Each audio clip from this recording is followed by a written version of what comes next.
And the question we are answering is, what then do we need to have in place in order to ensure that if there is a peace, if there is a ceasefire, it is a lasting ceasefire? I'm very glad that we began that work months ago now, and we've had our military planners from a number of countries working on plans. They are plans for the air, for the sea, and yes, for land.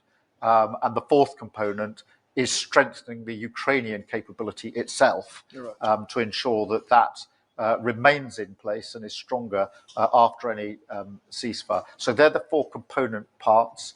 That does include a land element. I'm satisfied, and so are the other members of the coalition of the willing, that those plans are now completed as far as they can be until we get to a ceasefire, which is why we had the meeting of the coalition of the willing last week to sign off those plans. But they are advanced plans now. They are capable of being operationalized. I am convinced that we've got to this stage that it's important we did that work now. I wouldn't want to start that work after a ceasefire because it takes time to get military plans that are pretty specific in place. We now have them in place. There's a headquarters in Paris, which has been now in place for about a month. And most importantly, and often the most difficult, we've got a command structure in place. This is my video update on this Friday midday, July the 18th, coming to you from Moscow. Let's talk about some news. And today is July 18th, and Kallas is very happy to announce that the European Union has finally passed the 18th sanctions package against Russia. July 18th sanctions package. Kallas is very happy. She posted a thread on X announcing the news of the passing of the 18th sanctions package against Russia, and Kallas said, "We are standing firm. The EU just approved one of its strongest sanctions package against Russia to date. We're cutting the Kremlin's war budget further, going after 105 more Shadow Fleet ships, their enablers, and limiting Russian banks' access to funding. Nord Stream pipelines will be banned, a lower oil price cap. We are putting more pressure on Russia's military industry, Chinese banks, that enables sanctions evasion and blocking tech exports used in drones. For the first time, we're designating a flag registry and the biggest Rosneft refinery in India. Our sanctions also hit those indoctrinating Ukrainian children. We will keep raising the costs, so stopping the aggression becomes the only path forward for Moscow." Stunning and brave. Kallas standing firm, she says, to Russia and to the Putin. 18th sanctions package from the European Union, which is targeting Russia's Shadow Fleet. It is sanctioning Nord Stream because blowing it up was not enough. Blowing it up, not enough. Gotta also sanction it. And also going after the Russian price of oil. The price cap will be set at, I believe, the EU said $47 per barrel. That is going to be the new price cap that the EU is demanding for Russian oil. Not OPEC, not OPEC plus, not the United States, the US with OPEC. No. It is the EU now that decides the price of oil, or at least the price of Russian oil. And the EU is saying $47 per barrel. I believe the price was actually set at $47.5 per barrel. The 18th sanctions package. Slovakia tried to stop it, but they vetoed it about a dozen times or so. And eventually they had no more vetoes left. So, the EU. The EU with the 18th sanctions package. Trump giving Russia a 50-day ultimatum or else 100% tariffs. I believe we are on day, what are we now? Day 46? When did Trump announce his ultimatum? Was it on Monday? I don't know, Monday or Tuesday. Anyway, we're on day 40, 46 or 47. And if Russia does not agree to the Kallas ceasefire plan, if they do not resolve Project Ukraine according to Trump, the Trump White House, they will impose a 100% tariff on Russia. 50 days, as the president clearly laid out. If there is not a ceasefire agreement or a peace deal within that time frame, if Russia refuses to legitimately agree to a ceasefire, then they will face very steep tariffs, and they will also face secondary sanctions. So countries that are purchasing oil from Russia will be sanctioned as well, and of course that will do deep damage to Russia's economy. And I would just add that the president wants this war to end with a diplomatic solution. He's been pushing for it. This administration has spent many hours and a lot of time trying to solve this war very far. So, what else? What else should we discuss? A lot of talk about the Russian economy. The Russian economy is having a hard time like every other economy around the world. Inflation, high interest rates, and it also has a strong ruble as well, making things.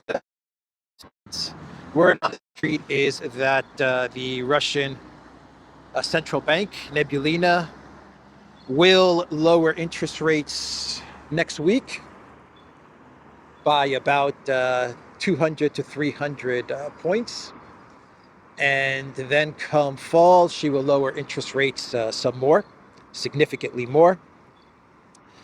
And the Russian government will work on softening the ruble. I think that's also one of their goals, is to take a ruble, which is at about, I think it's 80 give or take, to the dollar, and try to get it to maybe 100. I think that would be a goal for the Russian government, to soften up the ruble. But we did a really good video on the Duran, me and Alexander, on the Russian economy and where it's that will be up today. So definitely check that out. And let's now talk about Starmer and Merz, right? Let's talk about 008 and BlackRock Merz as we wait for the light to go green so we can cross over. So Starmer visiting Merz visiting Starmer, not Starmer visiting Merz, Merz visiting Starmer. And they spoke to the media after their historic meeting, where they signed a historic military pact. The UK and Germany joining forces to take on the axis of evil.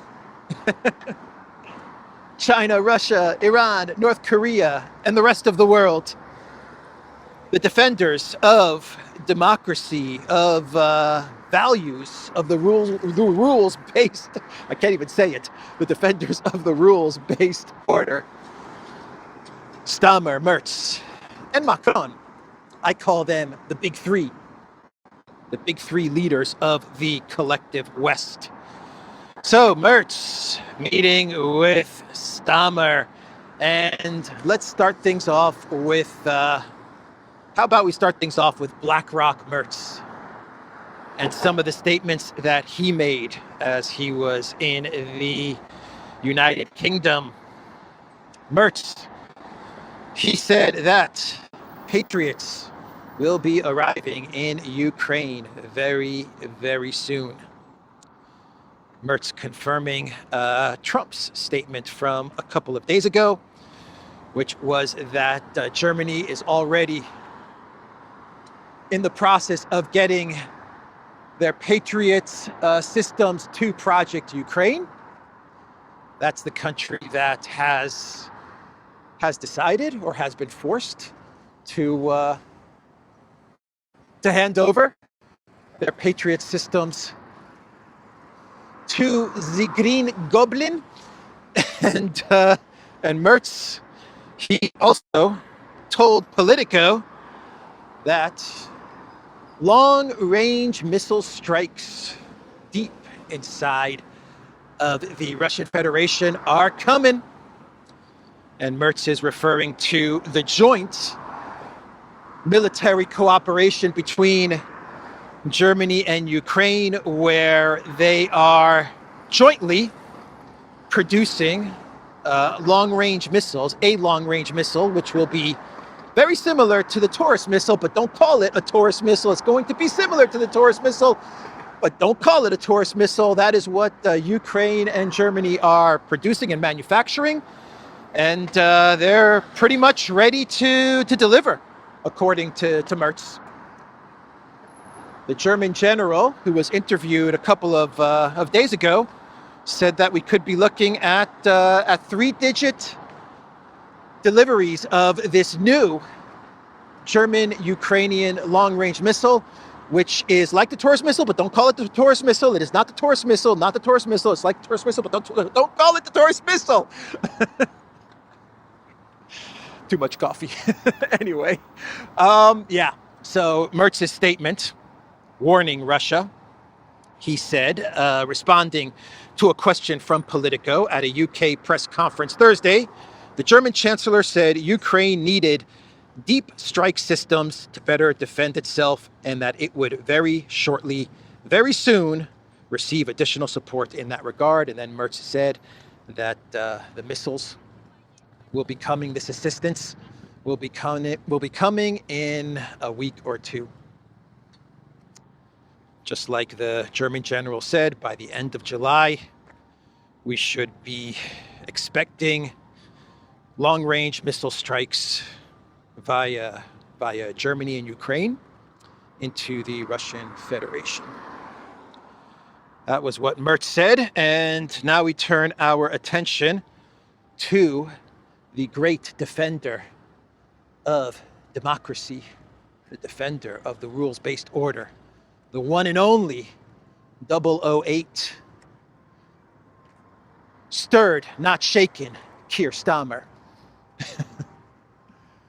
Yes, Sir Keir Starmer. He gave a speech where he said that the military plan for Project Ukraine between the UK, between Germany and France is complete. The planning phase is complete. If there is a ceasefire, or when there is a ceasefire and a freeze to the conflict, because Russia is expected to accept the Kellogg freeze plan. And once that happens, and Russia accepts the Kellogg freeze plan, according to Starmer, the big three are ready. They are ready. They even have a headquarters, he said, in France. They've even set up the headquarters. The military has done all the planning. And once Russia capitulates, then Starmer said that the big three will be ready to enter Ukraine by air, by sea, and by land. And he said land a couple of times. He said, yes, we will be entering Ukraine by land, everybody. That is what Starmer said.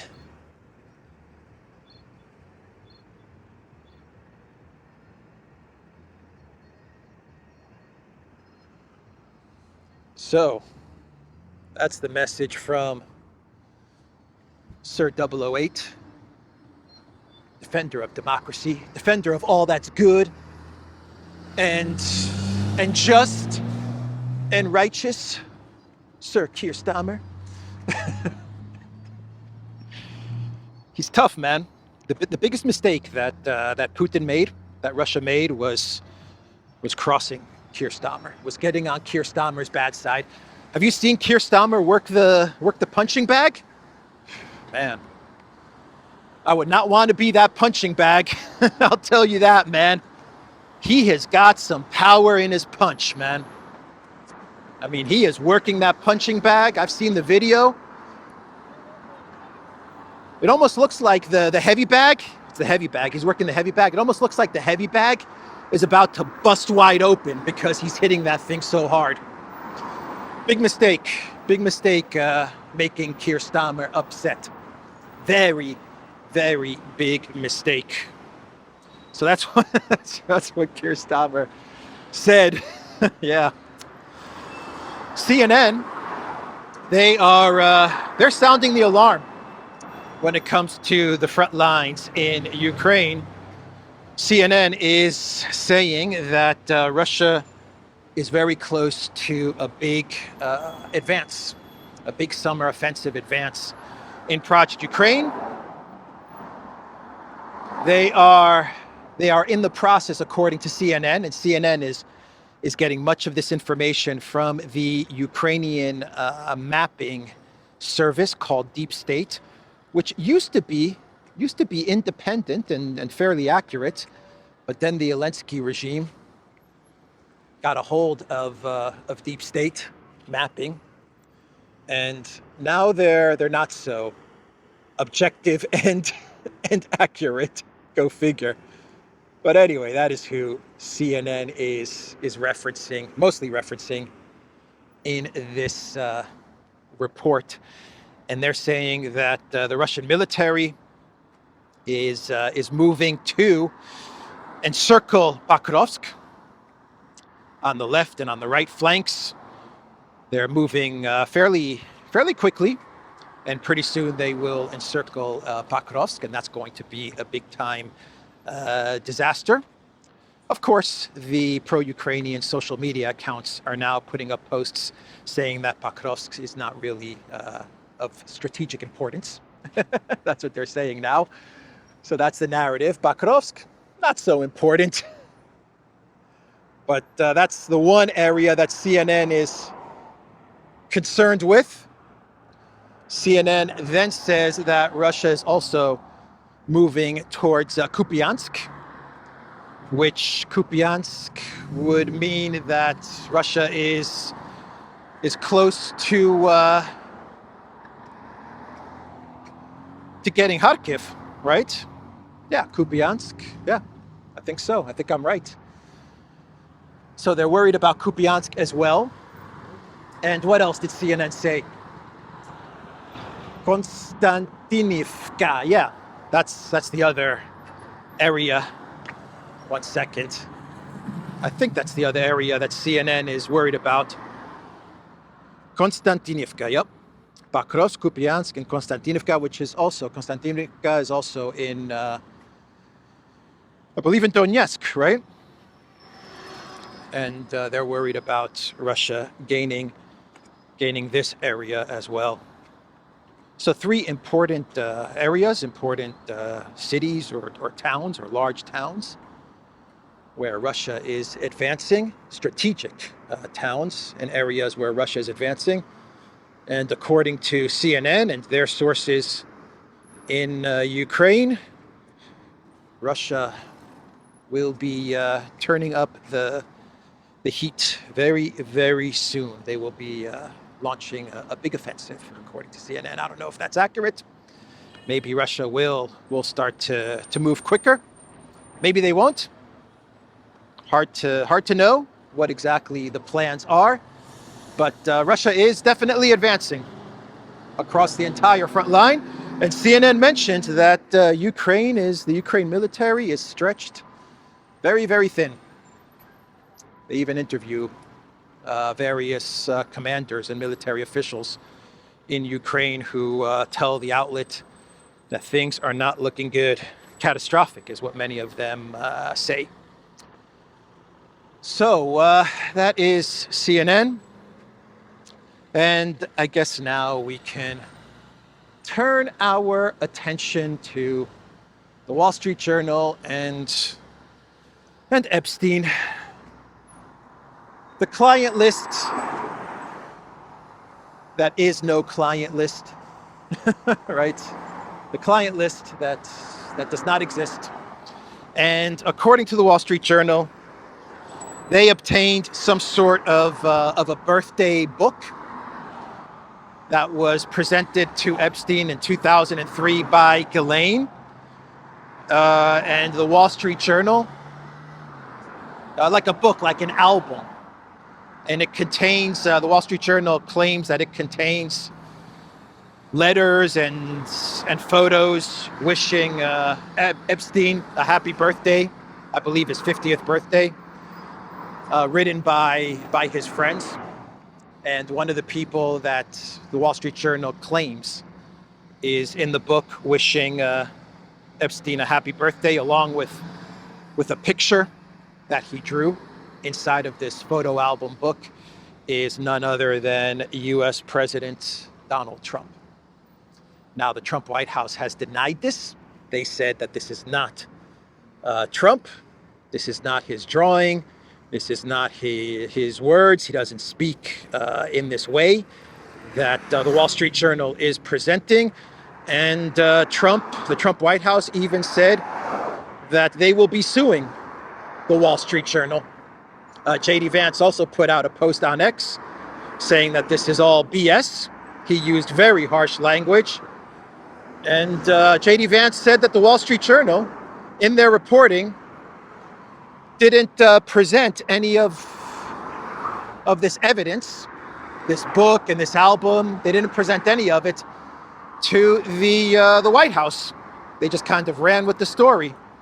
And so that's the situation.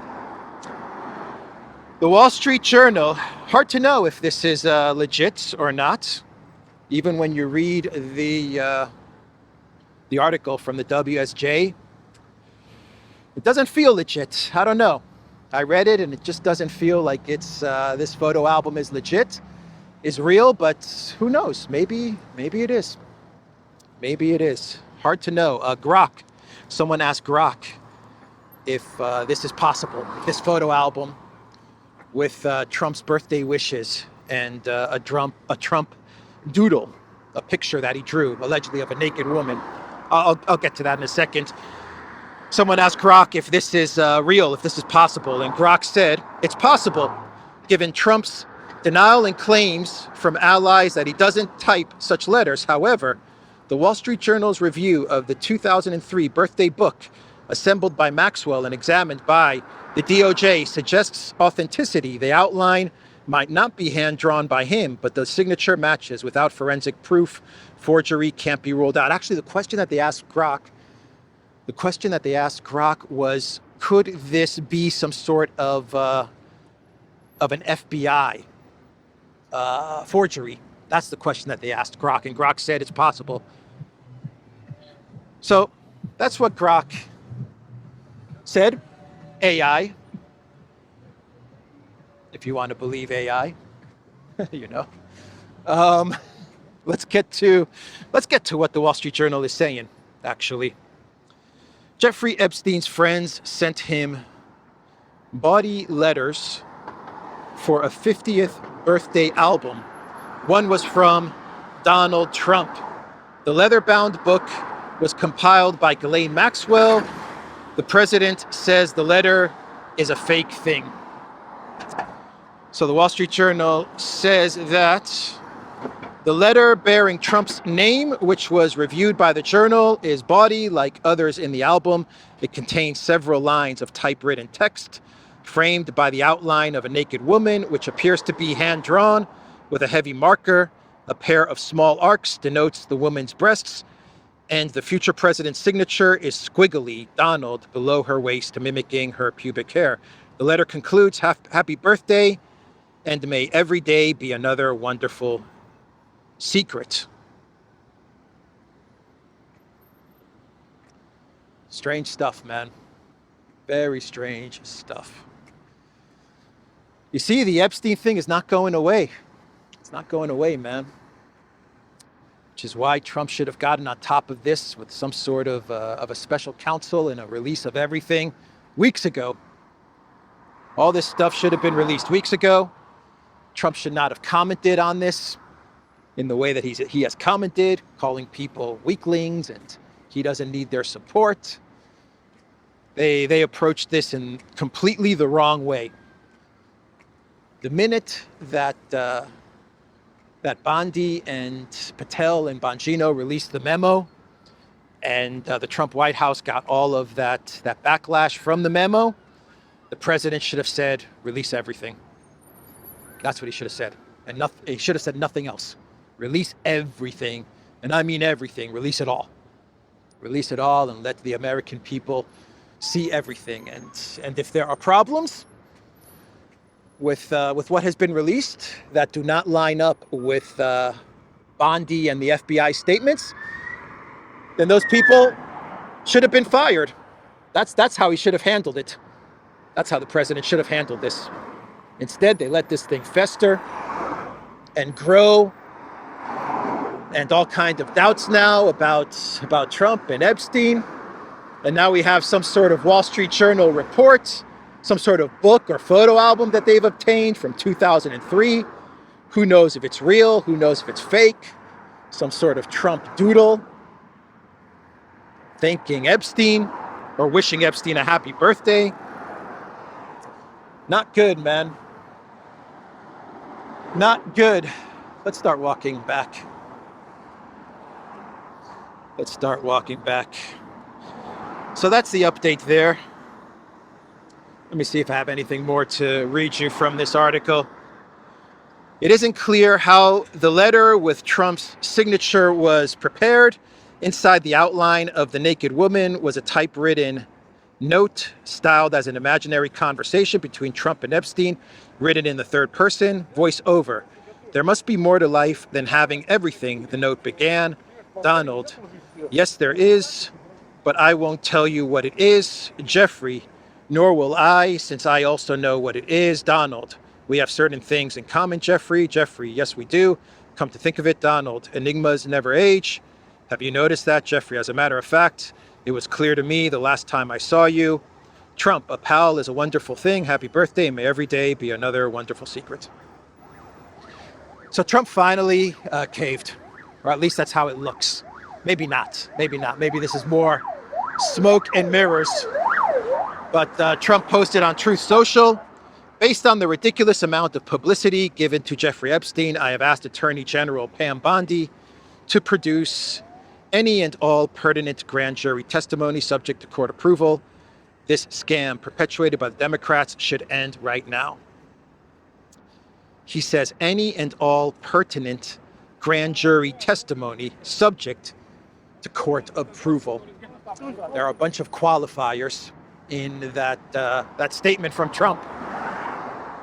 I would have preferred, in my opinion, it would have probably been better if Trump said, release it all.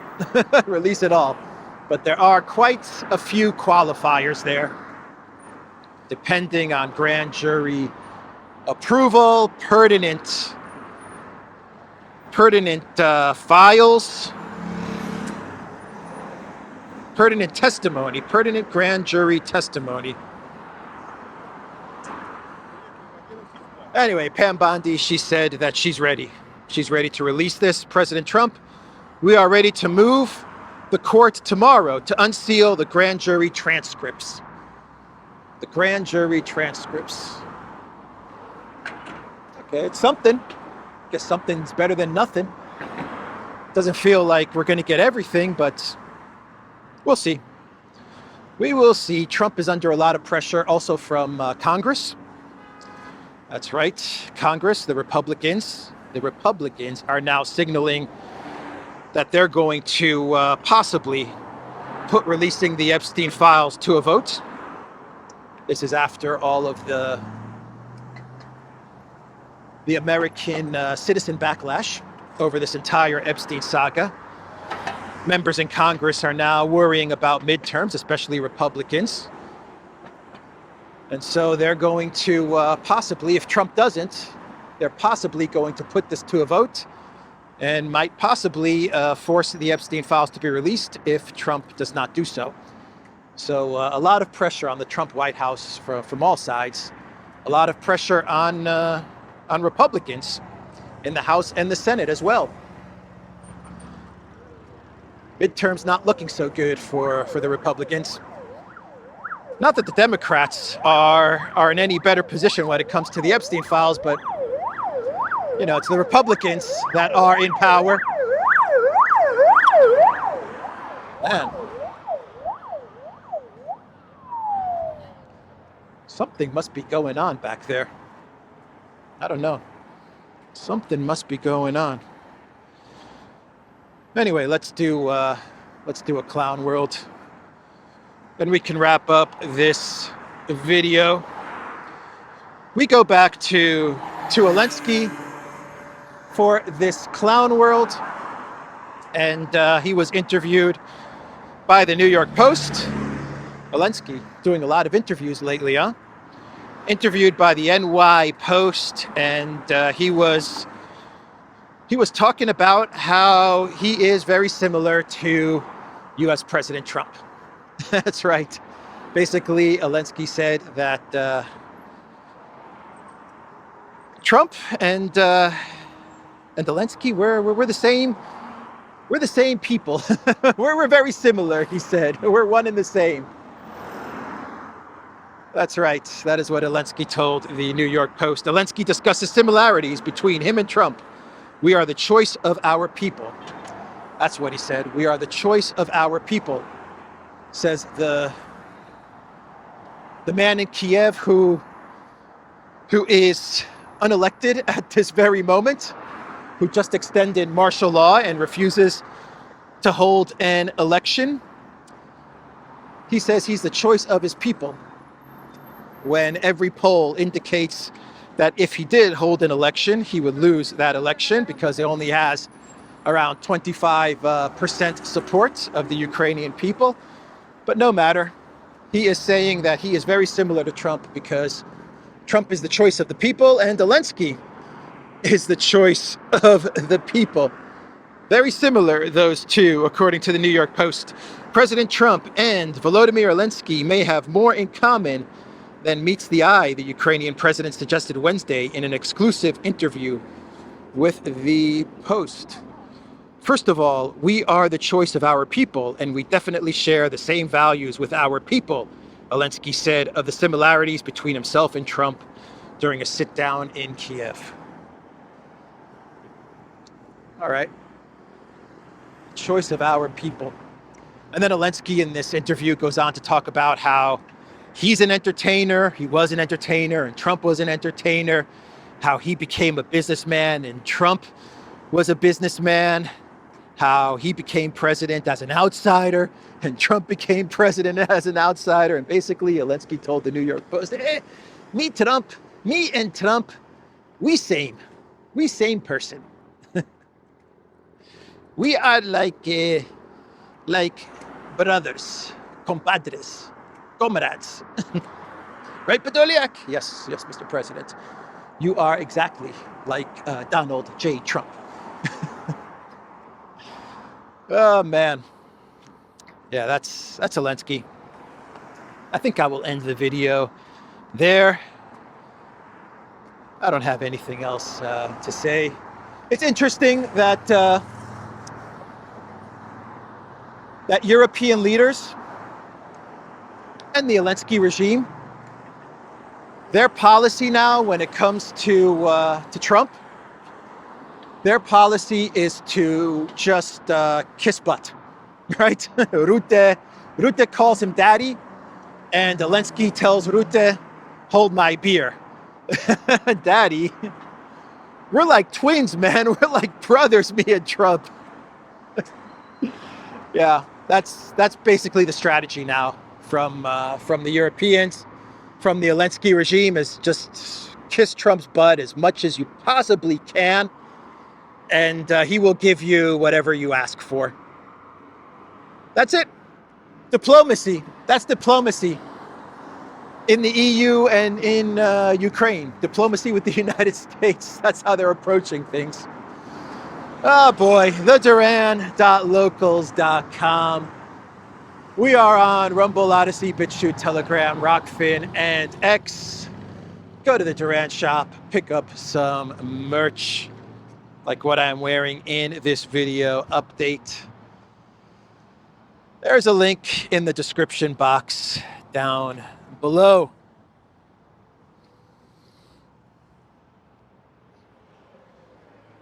Take care.